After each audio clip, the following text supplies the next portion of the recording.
नालंदा में 20 प्रखंड हैं, लेकिन 20 प्रखंड में डिग्री कॉलेज नहीं है।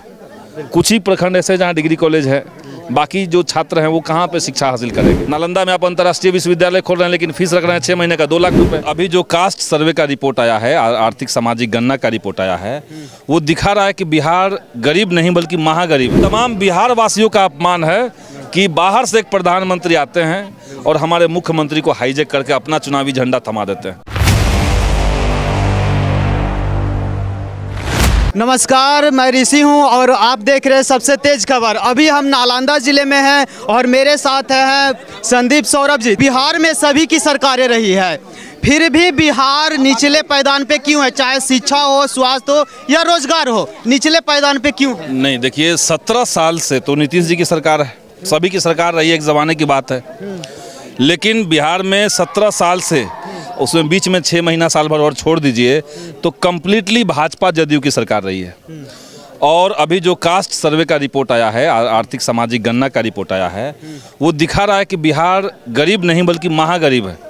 कहीं ना कहीं निचले पायदान पे है और तमाम मामलों में है। तो जवाबदेही तो नीतीश जी को लेनी चाहिए। बिहार में अगर ग्रेजुएट की संख्या सिर्फ 6% आबादी क्या है, बिहार में 34% आबादी ऐसी है जिसका, आबादी नहीं परिवार, जिसका महीने की आमदनी 6,000 है। तो ये जो स्थिति बनी है कैसे बनी? तो इसके लिए नीतीश जी और भाजपा के लोग ये जवाबदेह हैं, क्योंकि 17 साल ये लोग शासन किए लगातार। तो अब आप 2005 से पहले क्या था, उस आधार पर आज का आलोचना से बच नहीं सकते। बाकी हम लोग जो है लाल झंडे वाली पार्टी, हम लोग तो संघर्ष की पार्टी रहे हैं, संघर्ष की ताकत रहे हैं। हम लोगों ने हमेशा प्रयास किया है कि गरीबों का उत्थान हो, युवाओं को रोज़गार मिले, और इस चुनाव में गरीबों का उत्थान, गरीबों को महंगाई से कैसे निजात दिलाई जाए, युवाओं को कैसे रोज़गार मिले, यही इंडिया अलायंस का घोषणा पत्र है, यही इंडिया अलायंस का एजेंडा भी है। कुछ दिन पहले पटना में एक रैली हुआ था पीएम मोदी जी का, उसमें नीतीश कुमार कन्फ्यूज दिख रहे थे। इस पे आप क्या कुछ कहना? कन्फ्यूज केवल नहीं थे, बल्कि देखिए उस रैली को जिस तरीके से आयोजित किया गया, पूरे पटना शहर को एक तरह से कर्फ्यू वाला जोन बना दिया गया, छावनी में तब्दील किया गया। सड़क किनारे जो दुकानदार थे उनको उजाड़ा गया, दुकानों को ढका गया, मुख्य सड़कों को रोक दिया गया, जनता को भारी परेशानियों का सामना करना पड़ा। और उसके बाद माननीय मुख्यमंत्री महोदय जो हमारे हैं, उनको बेचारा बना करके बगल में 100 पीस की तरह खड़ा कर दिया गया और उनके हाथ में भाजपा का लोगो थमा दिया गया।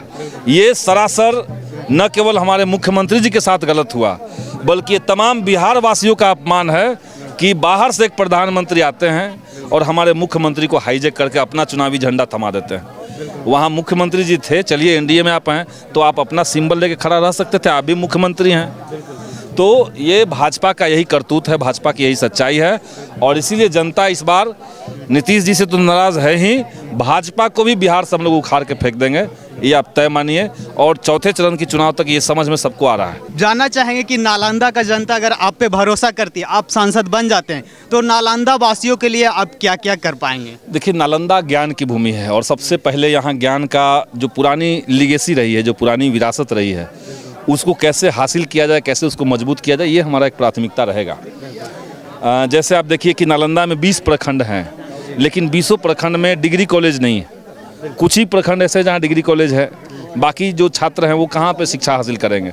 तो डिग्री कॉलेज की स्थापना सब जगह सरकारी डिग्री कॉलेज बने, एक तो हमारी ये प्राथमिकता रहेगी, इसके लिए हम लोग संघर्ष करेंगे। दूसरा जो मसला है, लाइब्रेरी कल्चर को स्थापित करवाना। नालंदा के अंदर एक लाइब्रेरी का कल्चर इस्टेब्लिश हो, ताकि नौजवानों को पढ़ने लिखने का एक जगह मुहैया हो, एक उस तरह का इन्वायरमेंट बने। तो ये मेरी प्राथमिकता है। इसके अलावा किसानों का बड़ा सवाल, जल का प्रबंधन नालंदा के अंदर बढ़िया तरीके से नहीं है। इसीलिए आप देखिएगा कि कई सारी जो नदियां हैं, बरसाती नदियां हैं, वो सूख जाती हैं। किसानों को सिंचाई में दिक्कत हो रही है। उसके बाद किसानों को जो धान और बाकी फसल होते हैं उसको बेचने में भी दिक्कत है। पैक्स जो है वो ठीक तरीके से काम, उसका सक्रियता नहीं है, उसके निर्माण में ही, उसकी पॉलिसी में ही कुछ गड़बड़ी है। हम पैक्स अध्यक्षों की सी बात नहीं कर रहे हैं, वहाँ जो सरकार ने पॉलिसी बनाई है उसमें उनका भी शोषण होता है। तो इसको दुरुस्त कैसे किया जाए, ये मसला है। और नालंदा के अंदर बड़े पैमाने पर जो भूमि अधिग्रहण हुआ है, उसमें कई गांव में हम लोग जहाँ पे गए हैं, किसानों का कहना है कि हमारी ज़मीन ले ली गई, मुआवजा नहीं मिला। नालंदा में आप अंतर्राष्ट्रीय विश्वविद्यालय खोल रहे हैं, लेकिन फीस रख रहे हैं 6 महीने का 2 लाख रुपए। तो यहाँ का किसान मजदूर का बेटा बेटी कौन उसमें पढ़ने जा रहा है? यहाँ के लोगों को उसमें क्या प्राथमिकता आपने दिया है? तो ये कई सारे सवाल हैं। अंतर्राष्ट्रीय ख्याति वाली जगह राजगीर है, अब बगल में पावापुरी है। पावापुरी में एक्सप्रेस ट्रेन एक समय में ठहरती थी, आज सबको मोदी जी ने बंद करवा दिया है कोविड के नाम पे। कोविड कब का चला गया और वो अभी तक एक्सप्रेस का ठहराव नहीं है। तो ये सारे मुद्दों को लेकर के संघर्ष किया जाएगा, आवाज़ उठाई जाएगी, ये हमारी प्राथमिकता रहेगी। बिल्कुल बिल्कुल। अभी हम नालंदा जिले में हैं और कहीं ना कहीं जैसे जैसे नज़दीक चुनाव की तारीखें नज़दीक आ रही है वैसे वैसे प्रत्याशियों का भ्रमण भी गाँव में तेज हो गई है। तो अभी मेरे साथ नालंदा से भाकपा माले इंडी अलायंस से प्रत्याशी संदीप सौरभ जी थे, जिनसे हम बातें कर रहे थे, जानने का प्रयास कर रहे थे कि अगर वो सांसद बनते हैं तो नालंदा वासियों के लिए क्या करेंगे या उनके क्या क्या एजेंडे हैं। इन सारी चीज़ों पे हम उनसे चर्चा कर रहे थे। आप लोग भी अपनी अपनी प्रतिक्रिया कमेंट बॉक्स में ज़रूर बताइएगा क्या कुछ अलग इस बार लोकसभा के चुनाव में देखने को मिल सकता है। तब तक के लिए जय हिंद।